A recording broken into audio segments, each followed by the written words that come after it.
I lean closer to my drafting table, tweaking the letter spacing on Mason and Brooke's engagement invitations for the third time. The afternoon light spills across my workspace, illuminating the metallic copper accents I've added to the design. Perfect. Almost perfect. My brother deserves nothing less. My phone buzzes against the oak surface, dancing dangerously close to my coffee mug. Mason's name lights up the screen, sending a reflexive smile to my lips. Parties this weekend. Guest list is super tight. Hope you understand. My hands freeze mid-adjustment. I read the message again, certain I've misunderstood. The delicate brush pen slips from my fingers, leaving an unwelcome streak across the sample invitation. What? I whisper to my empty apartment. My coffee mug tips as I reach for my phone, the dark liquid seeping into my sketches. I barely notice. Instead, my eyes fix on the framed photo beside my workspace, Mason grinning in his uniform, standing next to 3 large care packages I'd spent weeks assembling. The ones I'd stayed up all night packing so they'd make the military mail deadline. The ones I'd included his favorite homemade cookies in, despite having to work a deadline the next morning. The care packages he'd called a lifesaver during his deployment. My hands tremble as I dial my father's number. Monroe? Dad's voice comes through after 4 rings, distracted and slightly annoyed. Everything okay? Dad, Mason just texted me about some party this weekend, for his engagement. My voice sounds steadier than I feel. There must be some confusion. A beat of silence followed by a sigh. It's just a get-together, Monroe. Nothing formal. I press my fingers against the bridge of my nose. But I'm his sister. I've been working on their actual invitation designs all week. Look, honey, Dad's tone shifts to the dismissive one I know too well. It's a small thing at Brooke's parents' lake house. Don't make this a thing, okay? You know how your brother gets when everyone starts making demands. When I make demands. The unspoken accusation hangs between us. Right, I manage, my throat tightening. Of course. I hang up before he can hear the crack in my voice. The afternoon light feels colder now as I stare at my design work hours of unpaid labor for a brother who couldn't even be bothered to invite me to his pre-wedding celebration. My mind flashes to 6 months ago. The 3 a.m. call from Mason in Germany, desperate because his bank card had been compromised. I remember transferring him $2,000 from my carefully managed savings without hesitation. Emergency money he still hasn't repaid. I think about the 3 nights I spent designing their engagement announcement when Brooke decided she just wasn't feeling the professional one they'd paid for. How I'd missed my friend Diane's birthday dinner to finish it by their deadline. The 18 months of his deployment when I sent a care package every single month. When I checked in on Mom and Dad twice a week. When I helped Brooke move into their apartment so it would be ready when he returned. My phone pings again. My cousin Tara. Just got the Evite for MB's party. You coming up to the lake this weekend? My stomach twists. Evite? I whisper. What Evite? I type back. 3 dots appear, disappear, appear again. Then, oh, awkward. Thought you'd be there. It's at the Henderson's lake house. Looks like the whole crew is going. I ask her to forward it to me, a request met with uncomfortable delay before it arrives in my inbox. The screen glows with a cheerful nautical design. Join us for a lakeside engagement celebration. The details swim before my eyes, but one thing becomes unmistakably clear. This is no intimate gathering. The guest count, 120 plus. I scroll through names, recognizing Mason's work colleagues, distant cousins, Brooke's high school friends. Everyone, it seems, except me. My phone rings, Dad again. Your brother has his reasons, Monroe, he says before I can speak. Maybe he thought you'd be uncomfortable with so many people. You know how you get. How I get. My voice barely carries above a whisper. Just respect his decision. That's all I'm asking. After we hang up, I sit motionless, staring at my bank account on my laptop screen. Years of careful saving. Years of choosing family obligations over personal dreams. My cursor hovers over the Book Now button of the Aspen ski resort I've daydreamed about for years. The one I've put off visiting because someone more important ways needed me. Not anymore. I press Book Now. First class ticket. Mountain View Suite. 6-day stay. As the confirmation email arrives, I snap a photo of my passport beside my plane ticket confirmation. I upload it to Instagram with steady fingers. When you're not on the list, you make your own. The first-class cabin surrounds me with a quiet luxury I've never allowed myself to experience. Soft leather cradles my shoulders as I sip complimentary champagne, the bubbles dancing on my tongue. A strange cocktail of guilt and exhilaration floods my system stronger than the drink in my hand. Another? The flight attendant gestures to my nearly empty glass. Yes. The word emerges without hesitation, without the familiar mental calculation of whether I deserve the indulgence. Thank you. My apartment's rent for a month wouldn't cover this single flight, but 6 years of emergency funds sit untouched in my account. Emergency funds that were always available when Mason needed them.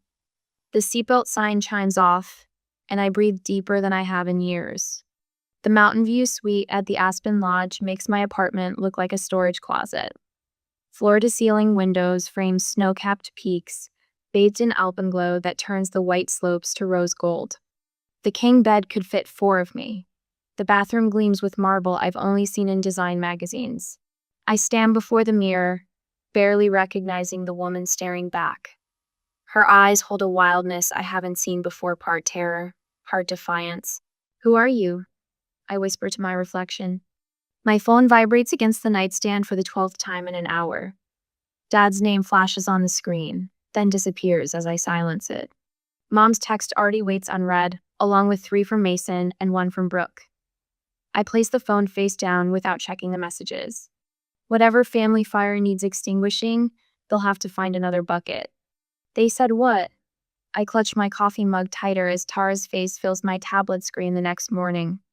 The lodge's breakfast nook offers privacy for video calls that would be impossible at the crowded communal tables.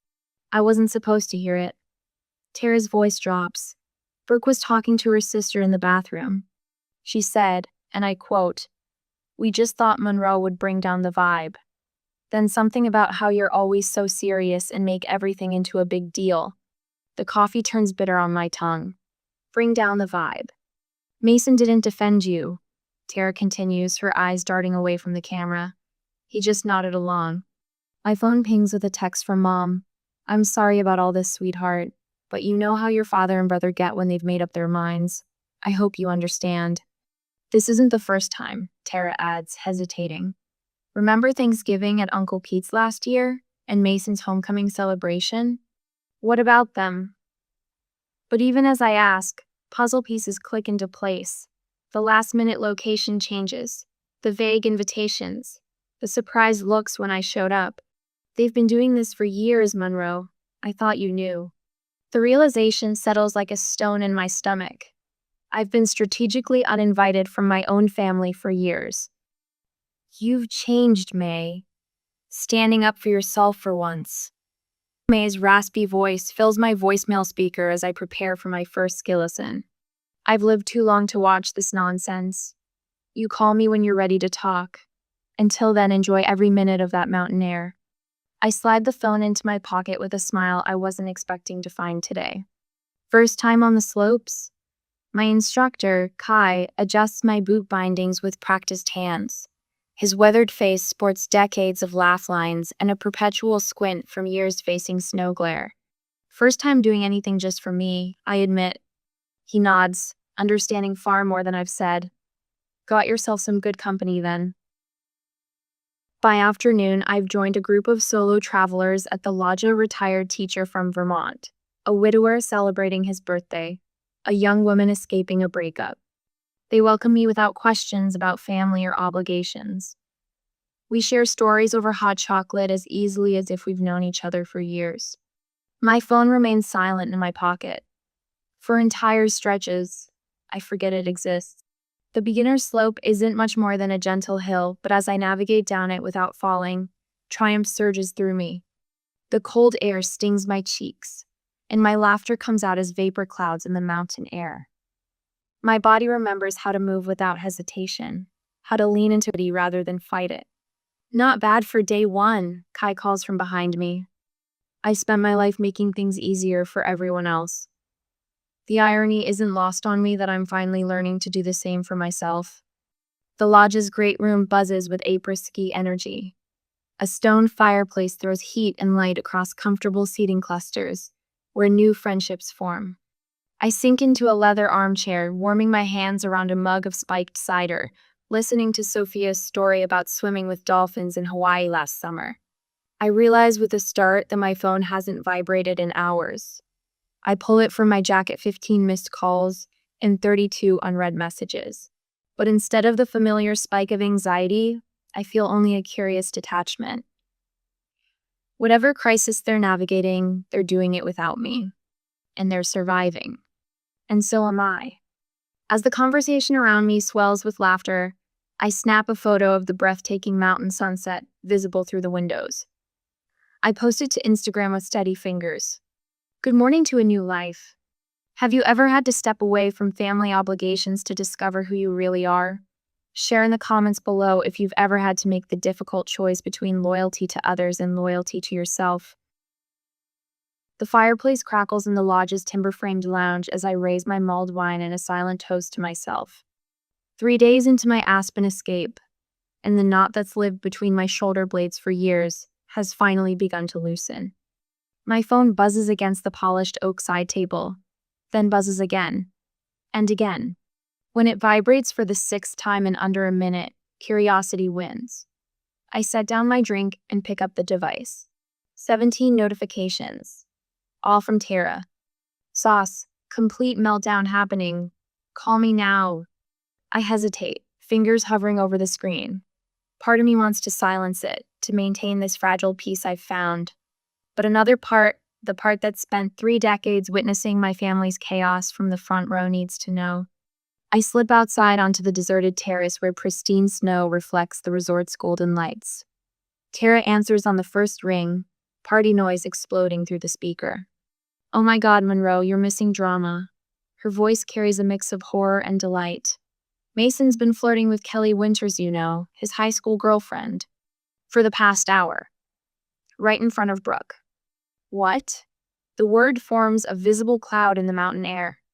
It started with reminiscing, then onto the arm, touching, and now they're huddled by the bar laughing, like they're the only 2 people here. I press my fingers against my temple. And Brooke just threw her champagne in his face, the entire glass, then stormed out screaming that the engagement is off. Despite everything, my stomach tightens. Old habits surface my mind, already calculating how to fix this, what words might smooth things over, how to salvage the party. Then I remember, I wasn't important enough to be invited. That's not even the worst part, Tara continues. Mason punched the wall after she left. Pretty sure he broke something in his hand. Your dad's losing ETH and Mason got into a shouting match in front of everyone. The bartender cut them both off, and the manager threatened to shut down the whole thing. I can picture it perfectly, Mason red-faced and belligerent, Dad making everything worse with his damage control that only damages. Mom wringing her hands in the corner, pretending nothing is happening. Grandma May is the real MVP though, Tara adds, lowering her voice. She walked right up to Mason, looked him dead in the eye, and said, I'm quoting exactly, "This is what happens when you cut out the only responsible adult in your life." The entire room went silent. A strange sensation bubbles up from my chest, something between a laugh and a sob. For 32 years, I've been the invisible support beam, the emergency contact, the 3 a.m. problem solver, the reliable one who's there for every crisis. Except this time, I'm not. I should go, I say finally. I signed up for a moonlight snowshoe hike. What? Monroe, did you hear what I said? Your brother is imploding, and Brooke just left with her bridesmaids. Everyone's looking for you. They know where I am, I say simply. Because I told them, on Instagram 3 days ago. I end the call and silence my phone completely. 10 minutes later, I'm crunching through pristine powder with 6 strangers and a guy named Ethan. The forest around us is silent except for our breathing and the soft compression of snow beneath our snowshoes. First time? Asks the woman beside me, Catherine from Toronto. I recall from introductions. At everything, I admit. First time snowshoeing, First time in Aspen. First time choosing myself over family drama. She laughs, a genuine sound that echoes among the pines. That last one's the hardest. The physical exertion burns my calves as we climb, my breath coming in visible puffs. Each step takes deliberate effort lift, place, press. No room for family anxiety when you're focused on not falling face first into a snowbank. Halfway up, Ethan pauses our group at a clearing. The valley spreads below us, lights twinkling like fallen stars. Above, the moon hangs full and impossibly bright against the black canvas of night. Take a moment, he says quietly. Sometimes we get so focused on the climb that we forget to look around. Something inside me breaks open at his words. A small, unexpected laugh escapes me, perhaps my first genuine one in years. Catherine smiles beside me, and two other hikers join in, our laughter rising like steam into the night sky. I am not responsible for fixing their mess. The thought arrives with such clarity that it stops my breath. All these years, I've been the safety net, the damage control specialist, the emotional support beam. But maybe, just maybe, my absence is exactly what they need. 3 hours later, muscles pleasantly aching from the hike, I return to my room and turn my phone back on. The notifications cascade like an avalanche. 14 texts from Mason, escalating from angry, "Where the hell are you?" to accusatory, "This wouldn't have happened if you were there," to desperate, "Please call, everything's a disaster." 8 missed calls from Dad, followed by a text that makes my jaw clench. "We needed you. You abandoned your family when it mattered most." 3 tearful voicemails from Mom, each ending with her signature line, "Please don't make this a thing, honey." 1 message from Brooke, sent 30 minutes ago. "I need help. Mason's a mess. Can you talk some sense into him?" My thumb hovers over Mason's message, muscle memory nearly taking over. For a heartbeat, I consider what I've always done: step in, smooth things over, absorb the blame, fix the unfixable. Instead, I open my contacts. I find Mason's name and press block contact. The screen asks if I'm sure. I've never been more certain of anything. I block Dad next, then Mom, then Brooke. Each tap feels down a heavy burden I've carried so long I forgot it wasn't mine. I call the front desk. "Hello, this is room 342. I'd like to extend my stay by 4 more days, please." Afterward, I take a selfie by the fireplace, the flames casting a warm glow across my face. I've never looked more at peace. I post it with a caption that would have been unthinkable just days ago. 0 regrets, 100% peace. Then I silence my phone, place it on the nightstand, and for the first time in my adult life, I sleep without waiting for it to ring. I'm halfway down Silverado, a blue run that would have terrified me a week ago, when my phone vibrates against my thigh. For a blissful moment, I consider ignoring it like the 14 other calls I've let go to voicemail. But something, that old, familiar sense of responsibility, makes me slow my descent and pull to the side of the trail. Grandma May's name lights up my screen. Unlike the others, she deserves an answer. Monroe. Her voice crackles with a mix of relief and concern. "They're losing their minds trying to reach you."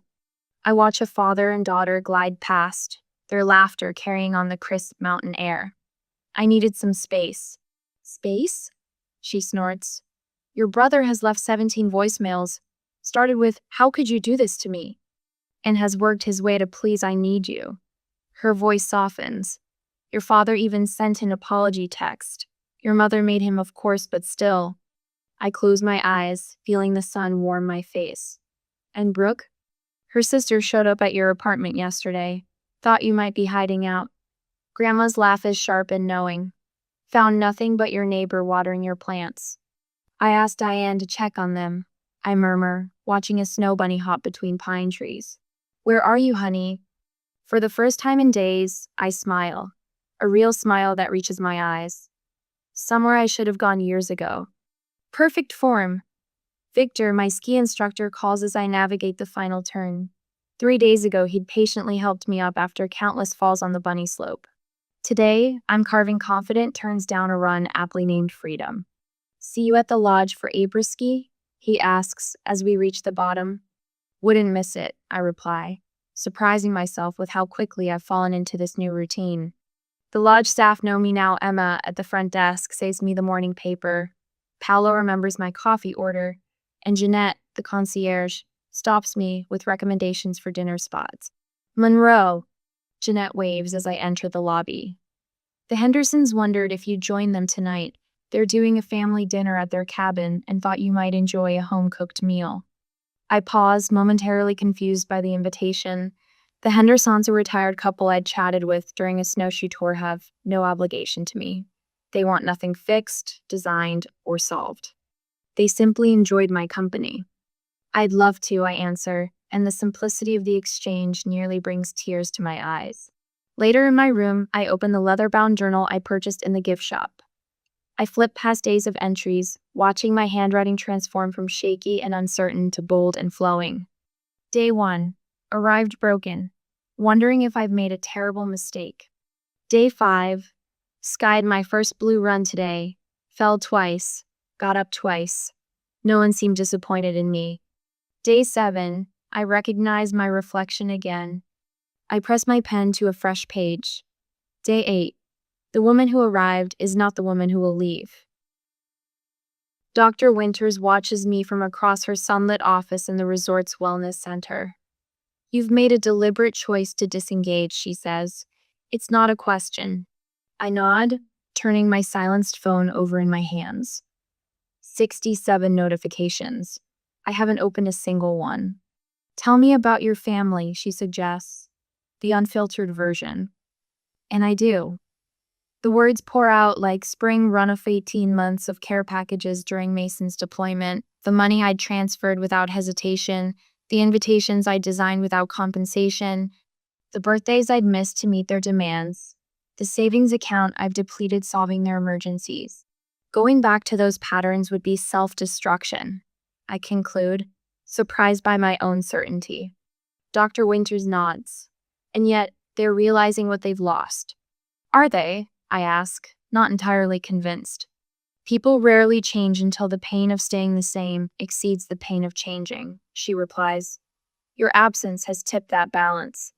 A new message from Tara appears as I settle by the stone fireplace with a book. Grandma May's moved into your parents' guest room. Says she's setting things straight. Dad nearly had an aneurysm. I smile, picturing my grandmother's take-no-prisoners approach. Another message follows quickly. Mason admitted to your dad that they've taken you for granted. Dad actually agreed. I nearly fell off my chair. Before I can respond, a video message arrives from Brooke. I hesitate, then play. Her face appears, eyes red and puffy. Monroe, she begins, voice breaking. I've been awful to you. Not just about the party for months. Years, really. She wipes her eyes with the back of her hand. No careful makeup, no rehearsed speech. I don't know why you'd forgive me, but I hope you'll let me try to make it right. I set my phone down, emotions swirling. As I reach for my wine glass, the front desk calls. Miss Taylor, there's a delivery for you. Downstairs, the clerk hands me a cream-colored envelope addressed in Mason's unmistakable handwriting. I trace my finger over my name, written with unusual care. Inside, a single page begins. I don't deserve forgiveness, but I need to try. I stand motionless in the grand lobby, snow falling softly beyond the windows, wondering how long the journey back to forgiveness should take, and whether immediate reconciliation would heal or harm us both. I fold my last sweater, the cream cashmere I treated myself to at the lodge boutique, and tuck it into my suitcase. 9 days ago, I threw clothes into the same bag, with trembling hands and tear-blurred vision. Today, my movements are measured, deliberate. The woman who fled here barely resembles the one preparing to return. My phone buzzes. Dad again. Just checking what time we should pick you up tomorrow, his text reads. I type my response without hesitation. No need. I've arranged a rental car. 3 dots appear, disappear then. Seems unnecessary. We don't mind. I do, I reply, then silence my notifications. Control begins with small decisions. The rental car, the neutral meeting location. The terms of re-engagement after what they're all calling your little breakdown, as if standing up for myself could only be explained by mental fragility. From my balcony, I take one last look at the mountains that witnessed my transformation. Tomorrow, I'll meet my family at Meridian Coffee Shop, not our kitchen table, where I've swallowed criticisms with Sunday pancakes for 3 decades. Thank you, I whisper to the peaks silhouetted against the twilight sky. I spot them through Meridian's window before entering, Dad checking his watch, Mom nervously stirring her tea, Mason with his arm around Brooke, who's scrolling through her phone. Their tableau of impatience so familiar, it almost pulls me back into old patterns. I straighten my shoulders and push open the door. Monroe.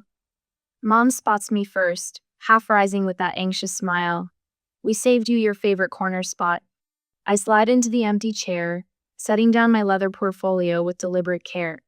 The weight of it grounds me. You look different, Mason says, squinting slightly. Skiing agrees with me, I answer, making eye contact with the barista instead of my brother. Well, Dad clears his throat, taking charge as expected. Let's just put this unfortunate business behind us. Your mother's been beside herself, and Mason and Brooke need help planning the rescheduled engagement party. Brooke nods eagerly. We're thinking the first weekend in April. I've already created a spreadsheet of tasks. I've highlighted yours in yellow. My mother reaches across the table, her fingers trembling slightly as they cover mine. Sweetheart, please. The family needs to stay together, especially with everything that's happened. I gently remove my hand from beneath hers and open my portfolio. Before we move forward, we need to address what happened. Monroe, Dad warns, dwelling on unpleasantness. I'm not dwelling, I interrupt, my voice quiet but firm. I'm establishing context. I withdraw a sheet of paper from my portfolio. On the 16th of February last year, Mason called at 3 a.m. from Germany because his bank card was compromised. I transferred $2,000 from my emergency fund within 10 minutes. I look directly at my brother. That loan remains unpaid. Mason shifts uncomfortably. I've been meaning to. Last September, I continue. I missed Diane's birthday dinner to finish your engagement announcement because Brooke wasn't feeling the professional design you'd already paid for. I placed my phone on the table, screen up. And here are the texts from Dad telling me to not make this a thing when I was excluded from a 120-person engagement party. Silence falls across our table, heavy and unfamiliar. My family stares at me as if I've suddenly started speaking a foreign language. I'm not here to accuse, I say, folding my hands on the table. I'm here to establish boundaries. Dad's face reddens. Now see here. No, Jack. Mom interjects with uncharacteristic firmness. Let her speak. I pull out another sheet of paper and place it beside the first. This is what I need from each of you moving forward. They lean forward almost in unison, eyes scanning the typed list. 1. Acknowledgement of my time, effort, and contributions. 2. Advance notice for family events, minimum 2 weeks. 3. Repayment of outstanding loans within 6 months. 4. No more free design work family discount of 25% only. 5. Respect for my no without guilt trips or manipulation. If these boundaries are crossed, I continue. I will limit contact until the behavior changes. I've learned that love without respect isn't sustainable. And if we refuse this ultimatum, Dad's voice wavers between anger and disbelief. Then you'll be making a choice about what kind of relationship you want with me. I straighten the papers with steady hands, and I'll respect your choice by making my own. Mason wipes an unexpected tear. Monroe, I didn't realize. I know, I say, softening slightly. That's part of the problem.